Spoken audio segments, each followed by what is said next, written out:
y del Grupo de Neurociencias de la Facultad Neuroatomy.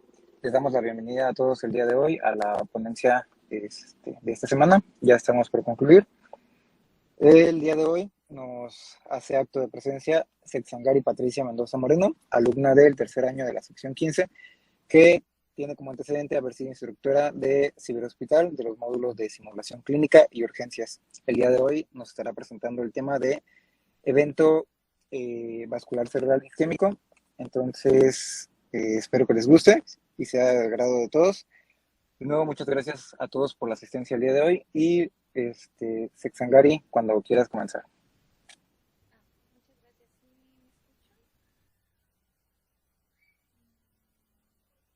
Te escucho un poco bajo.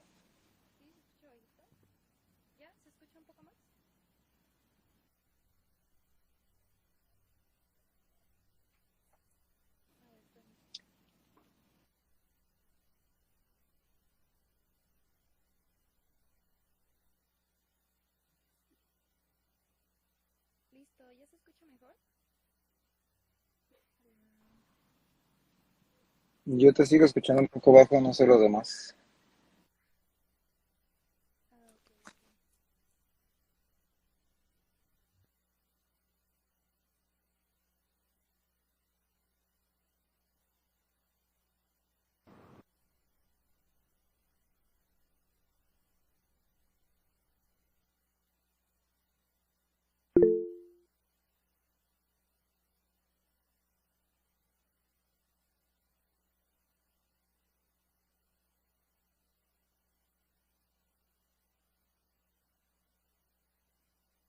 ¿Listo?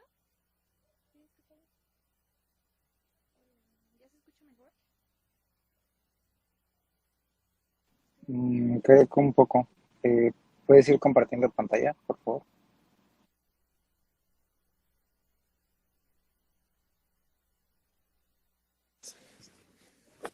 Listo. ¿Ahora sí me escuchan bien? ¿Se escucha fuerte? Sí, se escucha bien. Ah, ok. ¿Me pueden avisar ahorita que se ve la presentación, por favor? Sí. Perfecto.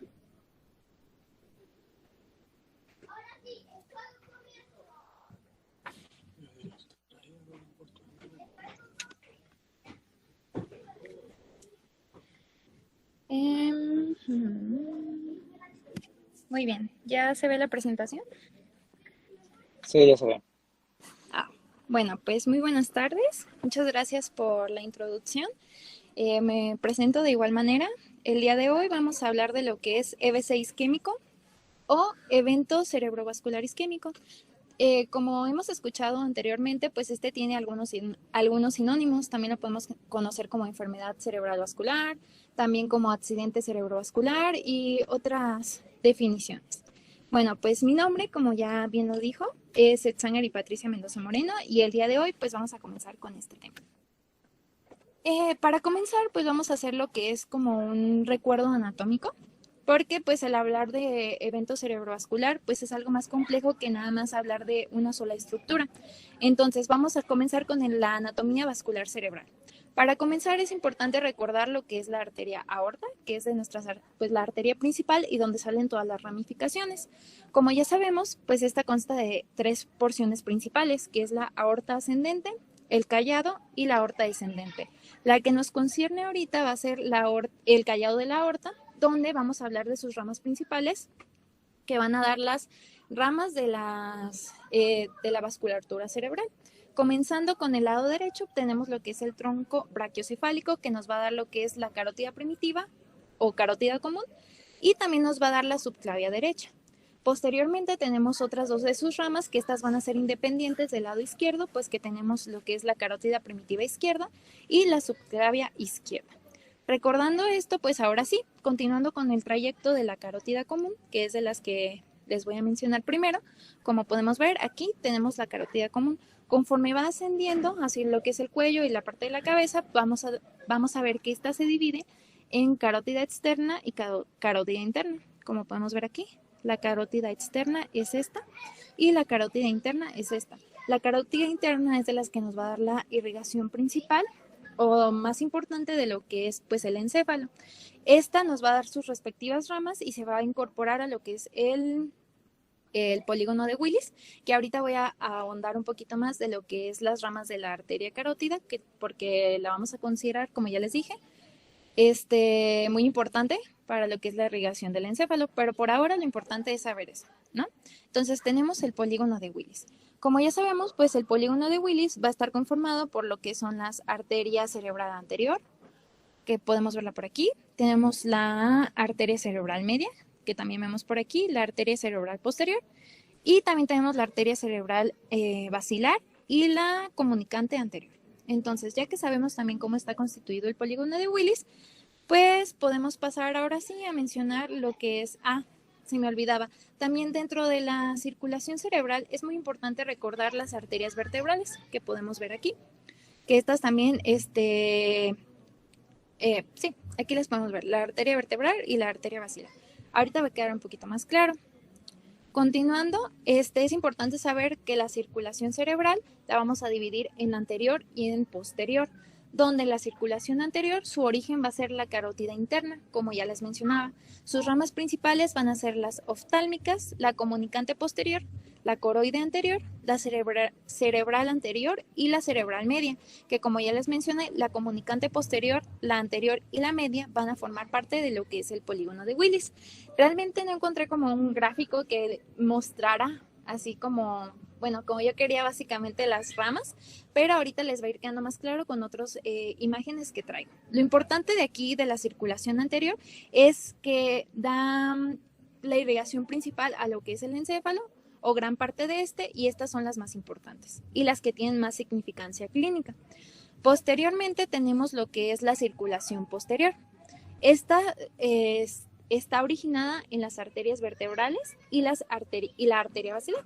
Como ya les mencioné, por eso les comenté de estas dos. Sus ramas principales pues son las espinales anteriores y posteriores. Aquí vamos a tener la irrigación, como es posterior, pues también vamos a tener lo que es el cerebelo, también vamos a tener parte como podemos ver, pues de la médula espinal. Y también tenemos la cerebral posterior, que forma parte también del polígono de Willis. Aquí sí encontré un gráfico que nos ayudará un poquito más. Aquí, por ejemplo, tenemos la arteria vertebral derecha y también tenemos la izquierda, donde vemos que salen sus ramas, pues la cerebelosa, que es la posterior inferior izquierda, de este lado, pues la posterior inferior derecha. Conforme va avanzando, pues tenemos la cerebelosa anterior inferior izquierda, tenemos la arteria basilar, y de la arteria basilar, pues sigue su trayecto y se divide en cerebelosa superior derecha, cerebelosa posterior izquierda. Entonces, la que tiene mayor importancia clínica aquí, vamos a hablar o que tiene significancia clínica y que vamos a ver posteriormente, pues va a ser la cerebral posterior y un poco de la arteria basilar. Y bueno, continuando con estas arterias principales, las vamos a conocer como, aquí lo que me gustaría que quede claro es como el territorio vascular que va a abarcar cada una de estas. Ya les dije su trayecto, ya les dije cuáles son sus ramas, pero no les he dicho realmente cuáles son las partes de lo que es el encéfalo que van a irrigar. Entonces, pues para entenderlo un poquito mejor, pues las tengo de colores diferentes, donde la cerebral anterior está de color azul y la podemos ver aquí con el color número 1. La cerebral media está de color verde y es el número 2. Y la cerebral posterior pues es de color amarillo y la podemos observar con el número 3. Entonces, comenzando con la anterior, esta principalmente pues va a irrigar lo que es la cara medial de la corteza frontal y la corteza temporal. Aquí podemos ver dos tipos de cortes, podemos ver el coronal y podemos ver el axial. Y ahorita se los voy a mostrar como en una tercera dimensión para que quede un poquito más claro. Después tenemos la arteria cerebral media, que esta la podemos dividir en superior e inferior. Entonces, si nosotros hablamos de superior, esta va a irrigar principalmente lo que es parte del lóbulo frontal y también aquí se considera lo que es el área de Broca. Después, en la media inferior, vamos a tener la cara lateral de los lóbulos parietal y temporal. También vamos a tener las áreas de la corteza 3, 1 y 2, el área de Wernicke, las cintillas ópticas y la corteza visual macular, que es importante recordar esto porque cuando hablemos como tal de las manifestaciones clínicas va a estar muy asociado. Y finalmente tenemos la cerebral posterior, que esta básicamente va a irrigar lo que es la parte del lóbulo occipital, parte del lóbulo temporal en el área medial, y tenemos finalmente la región anterior del mesencéfalo. ¿Ok? Y bueno, para que ya mostrándoselas como en tercera dimensión para ver como cuáles son los dominios de estas y quede un poquito más claro, al igual de la extensión de la irrigación de estas, pues podemos verlas aquí en la imagen. Ay, perdón. Entonces, de color verde tenemos lo que son las cerebrales anteriores, de color rojo tenemos la cerebral media y de color pues como morado tenemos la que son las cerebrales posteriores. Aquí las tenemos en una vista lateral, aquí en una vista superior, aquí pues también en una vista lateral y aquí en una vista inferior. Entonces, como podemos ver, pues de las que tienen mayor o de las que van a tener mayor significancia clínica por la extensión y todas las partes del encéfalo que van a estar irrigando, pues va a ser lo que es la arteria cerebral media, que es de la que vamos a encontrar un cuadro clínico más amplio. ¿Ok? Entonces, ahora sí, entrando de lleno a lo que es el EBC, pues vamos a comenzar con su definición. Este como tal va a ser el conjunto de afecciones clínicas caracterizadas por un déficit neurológico de inicio súbito. Esto va a ser secundario a la oclusión total o parcial de una arteria cerebral. Básicamente, como podemos ver aquí en la imagen, ya les enseñé como varias perspectivas de cómo se ve el encéfalo y cómo se ve su irrigación. Aquí, para hacerlo pues más gráfico, podemos ver vienen aquí las arterias, ¿no? Entonces va a haber un momento donde se ocluye y básicamente lo que va a pasar pues es que no va a llegar el flujo sanguíneo a esta área del cerebro, esta área del encéfalo, y pues vamos a tener lo que es el núcleo y vamos a tener una zona de penumbra que ahorita les va a quedar muy claro. Entonces tenemos la oclusión, se ocluye ya sea totalmente o parcial, y entonces deja de haber flujo sanguíneo y entonces va a comenzar lo que es la isquemia o el infarto. Si esto continúa o tiene una evolución pues mayor y no se atiende lo que es este problema o la etiología, puede pues ya este tejido que en un principio era viable, pues ya puede llegar a necrosis. ¿Por qué? Porque conforme pasa la isquemia, pues comienza la muerte celular. Y bueno, hablando de su epidemiología, es importante saber que es la segunda causa de muerte en el mundo y es la primera causa neurológica de discapacidad. Representa el 80% de todos los eventos cerebrovasculares, porque no solo vamos a tener eventos cerebrovasculares de tipo isquémico, también podemos encontrar hemorrágicos, pero los más frecuentes van a ser isquémicos con un 80% de recurrencia, de frecuencia. El grupo etario más afectado o que se considera es la tercera edad. O sea, a partir de los 65 años, son los pacientes que pues más sufren estos tipos de padecimiento. Y estadísticamente se considera que el 60% son hombres, aunque hay algunas bibliografías que mencionan que realmente no hay mucha relevancia, mucha diferencia. Entonces se puede considerar que ambos son susceptibles a esto de igual manera. Ahora sí, hablando específicamente en México, se estima que podemos encontrar 230 casos por año, hablando de 100,000 habitantes. Y hablando de la mortalidad, pues encontramos que es de un 28.3% por estos mismos 100,000 habitantes. Ok, dentro de los factores de riesgo que nos van a interesar o que hacen más susceptible a la persona a padecer esto, pues es la edad. Yo les dije que se encuentra frecuentemente en los 65 años, pero lo importante aquí es que a partir de los 55 años y aumentándole una década de la vida, el riesgo se aumenta al doble. Entonces, supongamos que el paciente ya tiene a los 55 años riesgo, pero a los 65 años va a tener el doble de riesgo, a los 75 años también y así sucesivamente. Yo les dije que se presentaba principalmente o con más frecuencia en mayores de 65, pero no exenta que se presente en menores de esta edad o en jóvenes. Otro factor de riesgo es el tabaquismo activo, también la obesidad, el sedentarismo, diabetes, que es de los principales. Ay, sí, y también se me pasó a poner, pero la hipertensión. Una de estas de enfermedades crónico-degenerativas, las que más van a estar asociadas a lo que es el EBC, va a ser diabetes y también hipertensión. Si un paciente ya padece de estas enfermedades, debemos de tener mucho cuidado, porque si no está controlado, puede, aparte de tener la enfermedad, se le puede originar un accidente cerebrovascular. También el alcoholismo es un factor de riesgo y pacientes con antecedentes de fibrilación auricular, infarto agudo al miocardio, dislipidemias. También pacientes que consuman fármacos como anfetaminas, metilfenidato, etcétera, que no se ha controlado o que haya sobredosis o que sea muy recurrente, también pueden estar, cuentan como factor de riesgo. Y otros tóxicos, por ejemplo, como la heroína, cocaína, todos estos tipos de drogas también pueden hacer más susceptible al paciente. Y bueno, hablando de su etiología, que ya la vamos a relacionar con estos factores de riesgo, vamos a tener 5 etiologías principales, por así decirlo, donde la primera o de las más frecuentes va a ser ateroesclerosis de grandes vasos. Como podemos ver aquí, lo que va a pasar es que empiezan a crecer las placas de ateroma y van a comenzar a disminuir la luz de nuestro vaso, entonces hace más propenso pues a que se generen trombos, émbolos que posteriormente pues ya vayan ahora sí a la circulación cerebral y pues causen esta oclusión. También podemos tener la oclusión de pequeños vasos, que también los vamos a conocer como infartos lacunares. Básicamente, cuando nosotros hablamos de un infarto lacunar, lo que pasa es que el lacunar viene de lagunas, entonces van a ser como infartos muy pequeñitos que casi van a ser imperceptibles. Y, ay, perdón, no sé qué pasa. ¿Ya? ¿Sí me escucho? Okay. Que estos van a ser casi imperceptibles y por eso, y no van a ser como va a ser más difícil identificar específicamente a qué vaso están afectando, pero pues también es importante considerarlos. También, por ejemplo, tenemos un cardioembolismo, que también no lo puede generar.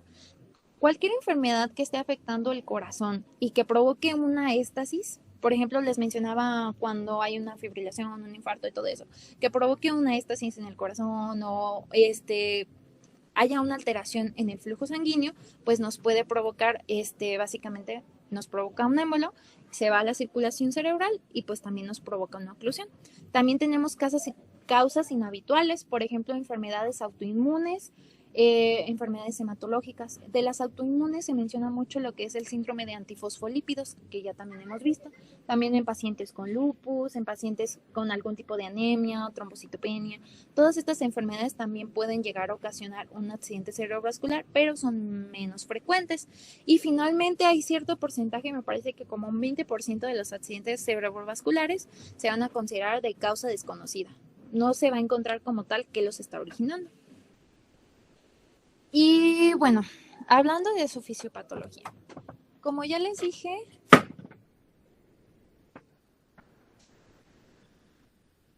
como ya les mencioné, todo va a comenzar donde pues sucedió la oclusión, básicamente. Ese lugar lo vamos a conocer como núcleo, pero no quiere decir que nada más se va a ver afectado ese lugar donde está ocluido. Obviamente, pues todo es todo está conectado, ¿verdad? O sea, es como si fuera una tubería, ¿no? Entonces, si se ocluye una parte, pues no va a llegar, no va a llegar el flujo vascular a la parte que continúa después de la oclusión, que esta la vamos a conocer como la zona de penumbra. Esta zona de penumbra es muy interesante que sepamos que esta se le va a considerar como penumbra, lo vamos a considerar como que es todavía el tejido está viable, como que tenemos esta ventana para nosotros empezar con el tratamiento efectivo y rápido para poder salvar este tejido. Pero si nosotros, por ejemplo, no lo atendemos rápidamente en el tiempo adecuado, dejamos que evolucione, pues este tejido ya no va a ser viable, entonces pues va a comenzar a necrosarse. Entonces, ok, como yo les dije, después de que se ocluye el vaso, ok. Ok, van a comenzar pues lo que es la cascada vamos a tener la cascada de inflamación, entonces vamos a empezar a liberar diferentes citoquinas que pues van a comenzar a actuar en este tejido isquémico. También lo que va a pasar aquí es que pues se va a disminuir el aporte de oxígeno y esto va a causar pues una depresión energética dentro de nuestro tejido. Entonces, pues lo que va a pasar también es que ya la homeostasis que nosotros encontrábamos aquí se va a perder. Entonces, les puse también como este diagrama para entenderlo un poquito más. Vamos a comenzar también a liberar radicales libres de oxígeno, las citoquinas proinflamatorias, también va a haber moléculas de adhesión, vamos a tener activación de las células endoteliales, va a haber reclutamiento de leucocitos. Esto va a originar pues que siga habiendo una reducción del diámetro arteriolar y también pues va a comenzar a aumentar la presión y va a haber todavía más resistencia al flujo. Entonces, lo que va a pasar aquí es que ya se van a empezar a activar lo que son las vías de muerte celular, principalmente la apoptosis. Y pues si no se trata a tiempo, pues continúa la necrosis tisular.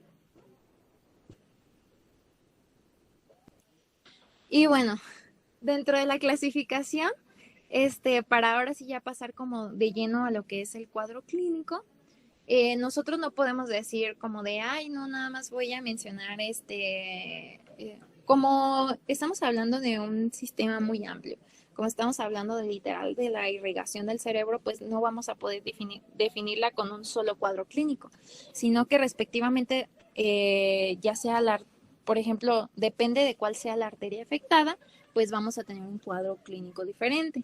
Entonces, comenzando tenemos, y se les va a conocer como síndromes. Entonces, tenemos el síndrome de la arteria cerebral anterior, el síndrome de la arteria cerebral media y el síndrome de la arteria cerebral posterior, que estos tres van a ser los más comunes, los más frecuentes y pues los que van a generar pues mayor afección.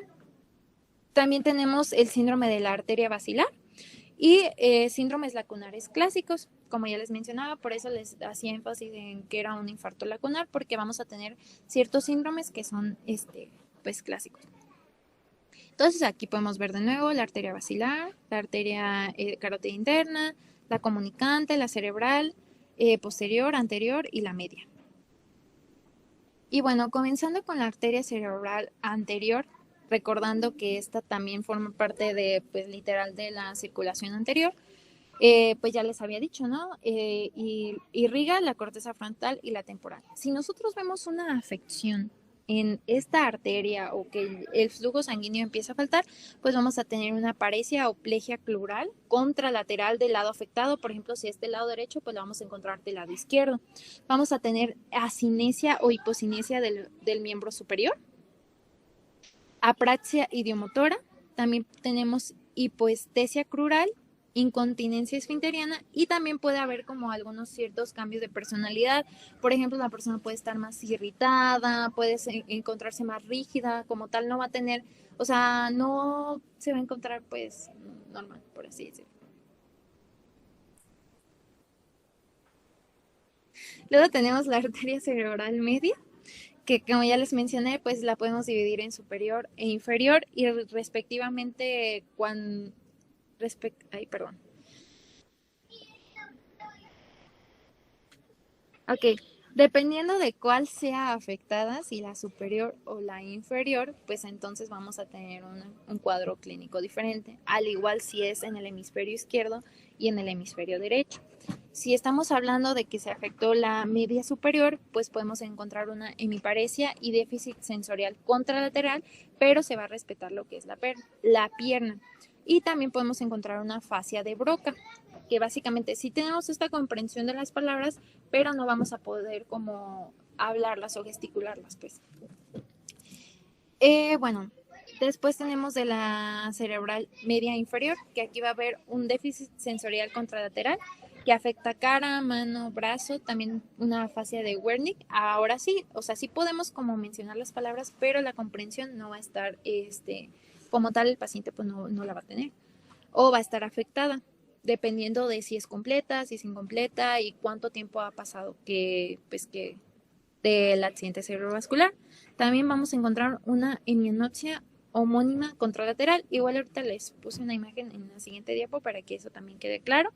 Y bueno, si hablamos de que se afectó el hemisferio izquierdo, vamos a encontrar una hemiplegia contralateral, o sea, la vamos a encontrar del lado derecho. Vamos a encontrar una hemihipoestesia, también la hemianopsia, que ya les había mencionado. Vamos a tener apraxia del miembro superior, pero este sí va a ser del miembro superior izquierdo, no va a ser del contralateral. También podemos encontrar una afasia global. Estos datos se los estoy dando cuando es completa. O sea, hay una oclusión completa de la arteria. Si es parcial, pues no vamos a encontrar tan marcados pues estos signos clínicos. Y también podemos encontrar una desviación de la cabeza y de los ojos hacia la izquierda, que va a ser hacia el lado del hemisferio afectado. Entonces, pues esto va a ser muy característico. Si hablamos del hemisferio derecho, vamos a tener una anosognosia, vamos a tener una extinción ya sea visual, táctil o auditiva, una impersistencia motora, no va a poder coordinar bien, no va a ser consistente.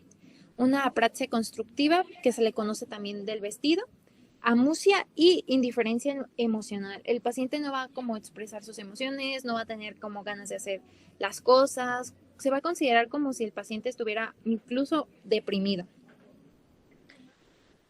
Y después tenemos la afección de la arteria cerebral posterior, que ya también les había mencionado cuál es como su territorio vascular, que principalmente al ser posterior pues es el lóbulo occipital, el temporal en su porción medial y en la región anterior del mesencéfalo, al igual pues que sí, nada más.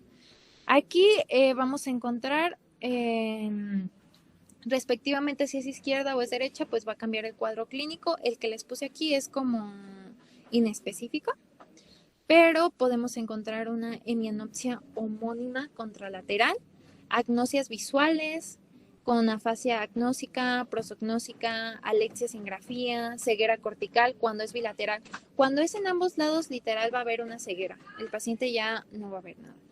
Entonces, si encontramos una unilateral izquierda, les mencionaba lo de la alexia sin grafía, la agnosia principalmente a los colores, agnosia en general también, afasia anómica, y el paciente en ambos casos va a presentar delirio, o sea, va a estar delirando, va a estar agitado, va a estar inquieto, no lo vamos a encontrar pues literal, pues obviamente en sus 5 sentidos. Y bueno, si es derecha va a estar desorientado, va a tener una negligencia visual, que básicamente lo que es la negligencia es que nosotros estamos hablando de que el paciente no va a responder a los estímulos procedentes del lado contralateral. El paciente como tal no, es como si no los estuviera recibiendo, entonces no va a reaccionar ante estos. También tenemos apnesia y parapnesia. Hablando de la arteria basilar, esta es también una arteria muy importante, como ya les mencionaba, pero esta no les había mencionado como tal su territorio vascular. Hablando de su territorio vascular, también va a inervar parte del lóbulo occipital, el lóbulo temporal, el tálamo y la región anterior del mesencéfalo, el puente y la médula oblonga. Por eso es muy importante también conocerla. Para nosotros hablar del cuadro clínico cuando hay un EBC en esta arteria basilar, tenemos que tomar en cuenta la localización de la lesión, a qué altura está de esta. Por ejemplo, pues ya sabemos que tiene sus ramificaciones, ya sea cerebelosas o pontinas o todo eso. Entonces tenemos que ver a qué altura está de esta. También la velocidad de la instauración, qué tan súbitos fue, o sea, de que si fue en 1 hora, de que si fue en 24 horas, qué tan rápido fue este suceso. Y también la capacidad de la circulación colateral. Supongamos que hubiera una circulación colateral pues óptima o que pudiera como reemplazar esta parte o apoyar, pues entonces a lo mejor no veríamos complicaciones tan graves.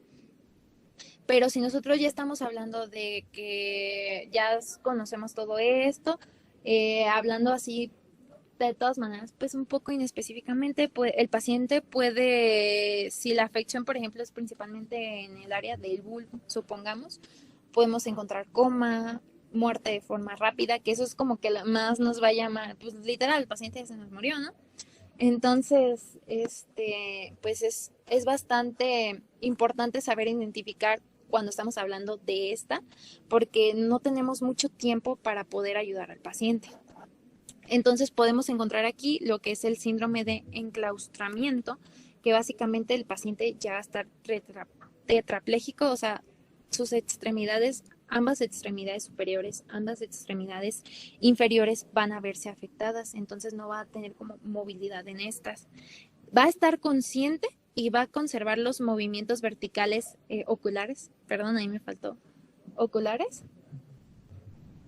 van a estar preservados, pero los horizontales no. O sea, nada más el paciente va a poder mover los ojos como arriba, hacia abajo, pero a los lados no. Y aquí les ponía, pues, en un ejemplo de, por ejemplo, donde puede verse afectada la arteria basilar. Y es, pues, en lo que es el área del bulbo. Y hablando de los infartos lacunares, aquí como tal no les voy a hablar de una rama específica en la que se ve afectada, pero sí les voy a hablar de unos síndromes que se pueden encontrar aquí. Por ejemplo, podemos encontrar una hemiparesia motora pura cuando hay afección en la cápsula interna o brazo posterior de la protuberancia. Lo que vamos a encontrar aquí es un déficit motor en la cara, en el brazo y en la pierna, pero no vamos a tener alteraciones sensitivas. También tenemos el síndrome sensitivo puro, que aquí es en el núcleo ventral posterolateral del tálamo. Aquí vemos afección en el tálamo. Podemos encontrar parestesias, hipostesia, déficit hemisensorial. Aquí va a involucrar cara, brazo, tronco, pierna contralateral, pero no va a haber alteraciones motoras. Por eso se llama sensitivo. Aquí va a ser básicamente la sensibilidad, pero lo motor lo vamos a encontrar sin ningún problema. Tenemos hemiparesia atáxica, que esta va a ser en el brazo posterior de la cápsula interna o de la protuberancia anular. Y aquí tenemos que es una hemiparesia que va a ser prominente como en los miembros inferiores. Como ya les mencioné aquí, la motora pura es como en los miembros superiores y, bueno, aparte y un miembro inferior. Pero acá va a ser más que nada en los inferiores. Vamos a encontrar también incoordinación, tanto del brazo y la pierna que se vean afectados. Y finalmente tenemos disartria, o también se le conoce como mano torpe. Y aquí básicamente pues la afección fue en la protuberancia anular. Vamos a encontrar debilidad facial, disartria, disfagia, debilidad y torpeza de la mano en el mismo lado donde encontramos el compromiso facial, pero no vamos a encontrar anomalías sensoriales. Y como podemos ver aquí, en la tomografía podemos encontrar pues las áreas como de infarto. Son súper pequeñitas que incluso a veces no se pueden llegar a ver en la tomografía y prefiere hacerse una resonancia magnética para poder verlas. Pero ahorita lo vamos. Pero ahorita lo vamos a ver en el diagnóstico. Bueno, continuando con el diagnóstico, pues es importante comenzar con una historia clínica detallada. Ya sabemos que aquí pues debemos conocer los antecedentes, tanto patológicos, no patológicos, y ya les mencioné cuáles son los factores de riesgo para padecer este accidente, ¿verdad? Entonces, lo que nos va a importar aquí más que nada, o sea, todo es importante, todos los antecedentes son importantes, pero lo que nos importa es la hora y la forma, porque respectivamente a la hora que se haya dado este evento, vamos a poder diferenciar en qué terapéutica vamos a utilizar. Y aparte vamos a poder decir si, por ejemplo, fue cardioembólico o aterosclerótico. Por ejemplo, los cardioembólicos no se van a dar tanto en lo que es la noche. Esto va a ser cuando el paciente está despierto, está haciendo sus actividades, pero por ejemplo, los que son ateroscleróticos, estos sí son más frecuentes que sean nocturnos. Entonces es importante saber esto. Y por ejemplo, si es un evento nocturno, se considera desde que el paciente fue a dormir hasta que se despertó, porque si nosotros no podemos como decir... predecir realmente en qué momento fue. Entonces, si nosotros decimos, ay, no fue hace una hora, fue hace 2 horas, pues entonces estamos perdiendo tiempo para ver qué terapéutica utilizar. Y bueno, continuamos también pues con la correcta exploración física, donde pues vamos a tomar la presión arterial para ver cómo se encuentra. Al principio esta se puede encontrar alta, pero posteriormente esta se va a ir estabilizando a sus valores normales. Debemos de ver la frecuencia respiratoria, la frecuencia cardíaca, y es muy importante la exploración de los pulsos, porque nos puede indicar también pues dónde podemos encontrarlo. También lógico o la escala de NITS, que ahorita se las voy a mencionar, que esta básicamente es por así decirlo, como un test rápido para saber la gravedad del accidente cerebrovascular. También vamos a utilizar la TAC y la resonancia magnética, como pues ya les mencionaba, son como la TAC es la que se utiliza más, ¿Por qué? Porque es la que es más accesible, la que es más rápida, la que es de menor costo.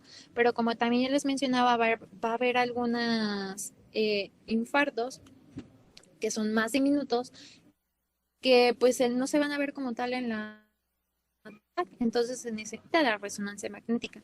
Además de que la resonancia magnética también puede llegar a ser más específica porque esta incluso nos puede mencionar o puede ver, se pueden demostrar pues en la resonancia un accidente cerebrovascular reciente, de que apenas pasó media hora y ya lo podemos observar en la resonancia. Y en la TAC a lo mejor no nos puede dar indicios tan característicos.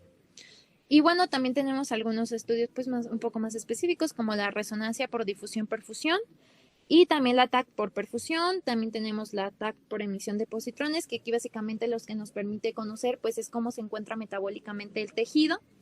Y la ecodoppler para ver también cómo se encuentra el flujo. Otras pruebas que también son importantes hacer pues es el hemograma para ver cómo se encuentra el paciente sí, para ver cómo se encuentra el paciente, el perfil bioquímico, que también va a incluir el colesterol, porque, por ejemplo, ahí podemos nosotros identificar la etiología de respectivamente, por ejemplo, si también encontramos el colesterol alto, también todo eso. También una TTP y una TTPA, el tiempo de tromboplastina y el tiempo de tromboplastina activada también son muy importantes. La velocidad de cimentación globular y los electrolitos también se puede hacer y pues y las que ya les mencioné. Y bueno, aquí tenemos la escala de NIS que va a tener básicamente 11 criterios o apartados que cada uno le vamos a dar cierto puntaje y respectivo al puntaje vamos a clasificar en qué tan grave o no es este evento cerebrovascular. Vamos a tener pues que se va a evaluar el nivel de conciencia, la orientación, las respuestas a las órdenes que le demos al paciente, los movimientos oculares, que ya también les mencioné dónde podemos ver afección de estos, los campos visuales, movimientos faciales, función motora de los brazos, izquierdo, derecho, función motora de las piernas, izquierdo, derecha, ataxia de los miembros, sensibilidad, lenguaje y articulación del lenguaje, al igual que extinción o inatención. Y bueno, aquí tenemos puntajes pues de que 0, pues el paciente no está presentando el evento cerebrovascular. Del 1 al 4, el evento está presente, pero es leve. De 5 a 15, el evento es moderado y de 16 a 20 es moderado a severo. Y ya de 21 para arriba ya estamos hablando de que es completamente severo. Y bueno, dentro de su tratamiento vamos a tener medidas generales y medidas específicas. Si hablamos de medidas generales, pues lo principal es mantener una vía aérea permeable. También una monitorización cardíaca, una monitorización de la oxigenación con un pulsioxímetro para ver cómo está literal oxigenando el paciente, para ver qué tan extensa o no es la afección y cómo va evolucionando, porque en un evento cerebrovascular el paciente pues puede llegar estable, pero de un momento a otro puede cambiar totalmente su panorama y puede agravar muy rápidamente, de que en 1 hora, en 2 horas el paciente ya puede tener un área más afectada. También el manejo óptimo de la presión arterial es muy importante porque les mencionaba que entre los factores de riesgo esto es de los principales causantes de lo que es pues el EBC. También una corrección de la hiperglucemia, tratamiento de la hipertermia, porque la hipertermia favorece pues a todo este proceso de lo que es la muerte celular y de la apoptosis, entonces hace que el tejido comience a morir más rápido.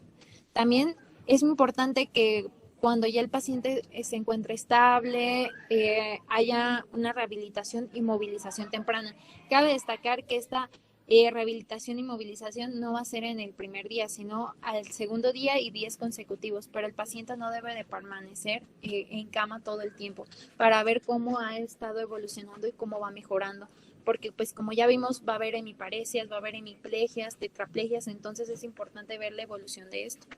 Y tenemos medidas específicas como la trombólisis, esta la podemos tener por vía endovenosa o también trombólisis mecánica. Cuando nosotros hablamos de trombólisis es importante saber que no todos los pacientes van a ser candidatos de este tratamiento.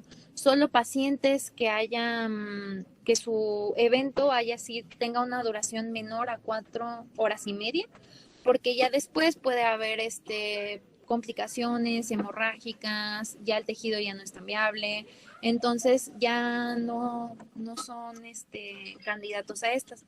También se pueden utilizar fármacos neuroprotectores, antitrombóticos, o también puede haber resección quirúrgica de lo que es el sitio de donde pues fue el accidente cerebrovascular. Obviamente todo esto pues es respectivo a las dimensiones, a la extensión que se haya dado de este. Y pues el pronóstico, del 8 al 20% de los pacientes va a fallecer durante el primer mes. Entonces, pues no es un número tan alarmantes a diferencia de otras enfermedades, pero pues sí es importante manejar pues lo mejor posible estos pacientes, porque como les dije, a veces puede ser muy impredecible su evolución. Y bueno, del 40 al 60% de los pacientes muere a los 5 años. Es importante saber que cuando un paciente ya presentó un EBC, no es como que aunque le des el mejor tratamiento ya, o sea, se va a curar. Hay pacientes que sí, hay pacientes que no. ¿Por qué? Porque hay que ver la etiología. Por ejemplo, un paciente que es hipertenso, un paciente que es diabético, un paciente con fibrilación auricular, porque tenemos enfermedades crónicas de fibrilación auricular, pues también puede, si no se controla bien la etiología o no se mantiene, pues sí, literal controlado, pues entonces el paciente puede caer en recurrencias o tener así varios infartos múltiples o cosas así que pues lo pueden llevar a la muerte. Y bueno, de los 3 factores determinantes para decir el pronóstico, pues es la edad, es el tamaño de la lesión y es la afección neurológica inicial.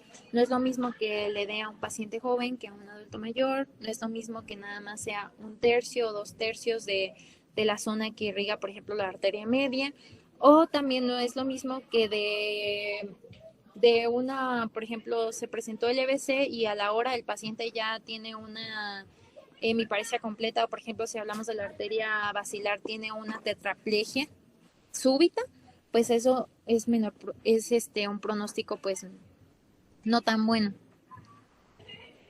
Y bueno, hablando de su prevención, pues tenemos que la prevención primaria, que básicamente es pues evitar que el paciente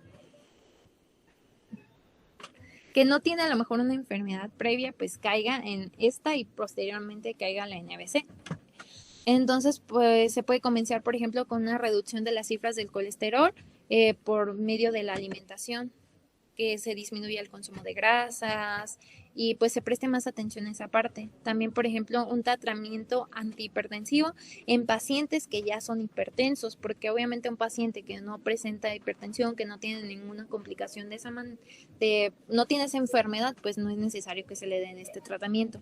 El cese del hábito tabáquico, porque el tabaquismo aumenta la frecuencia de accidentes cerebrovasculares en un 60%. Entonces, pues sí es de las principales causas también que nosotros podemos encontrar. También se recomienda hacer ejercicio moderado. ¿Por qué? Porque esto pues nos ayuda a controlar pues ahora sí que nuestro IMC, también nos ayuda a regular lo que es la presión, incluso los niveles de glucosa, y todo eso nos va a ayudar el hacer ejercicio. También se menciona que la dieta mediterránea es muy, muy útil, y el uso de AAS, que básicamente es el ácido acetilsalicílico, pero pues debe de ser indicado por tu médico.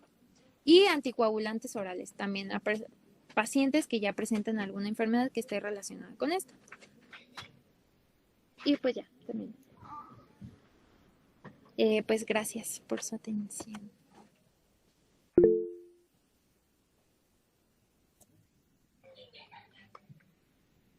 Muy buena ponencia. Pues todavía quedan un par de minutos. No sé si alguien tenga alguna duda, pregunta o algo que quieran complementar a la ponencia de hoy.